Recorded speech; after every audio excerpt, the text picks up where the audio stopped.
wanted to first just sort of maybe not an apology, but just sort of say, I got really upset in that last video. I mean, I don't think it's that big of a deal, but I was really upset about that, about Adobe Photoshop screwing up my laptop, and I still am. This is only like 10 minutes after I made that video.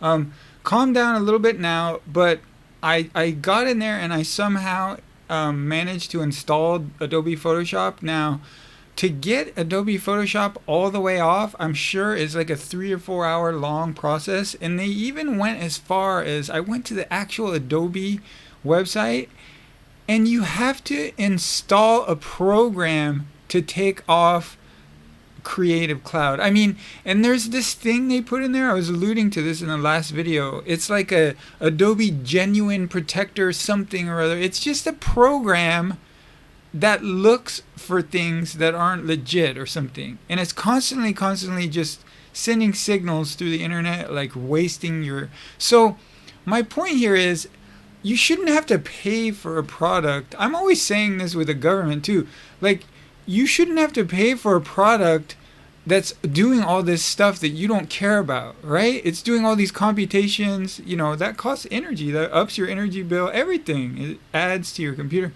There's just no way that this should be like this, okay?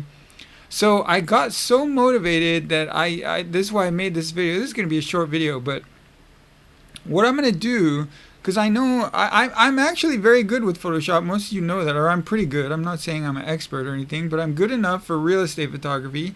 And what I'm going to do is, this is what I think is the number one, and you guys can leave in the comments if you think there's another version that's maybe cheap or another version that's free, but Gimp is probably the best alternative.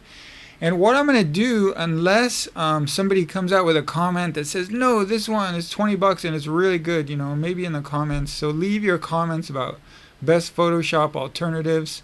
But really all I need is blending layers, clone stamp tool, and am I missing something? I can't even think. There's not much else, like masks, right?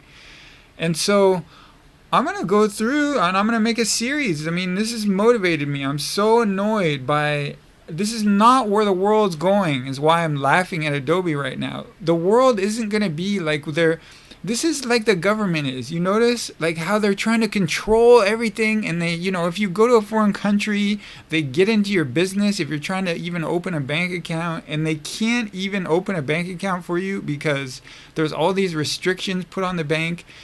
People just have to learn to let go, and like that's where things are going. I believe that's really, you may think it's the opposite, but it's not. Things are going in a more, like, I'd say decentralized manner soon, in the next 10 years, and the Adobe Photoshop model is going to fail. And so anyway, that's sort of all my baggage out of the way. What I'm going to do is go through this with you, how to install Gimp, which is, I feel like, probably a pretty good alternative to Photoshop, how to install it on your computer. We're not going to do this today, but I'm just going to have a little series on this, how to migrate over, maybe if I think it's good, if I think it's no good, and I'm just going to be learning with you guys, okay? Since I'm pretty good with Photoshop, I should be able to figure it out, stuff with you right on screen. So we're just going to be sort of a sort of an impromptu let's learn together series, okay? So how to use Gimp instead of Photoshop, all right? So that's my plan. Some fun videos coming up. Maybe I'll post 1 or 2 a month or something like that, okay? So look forward to that. Thanks for putting up with that last video, and I'll see you for the GIMP series.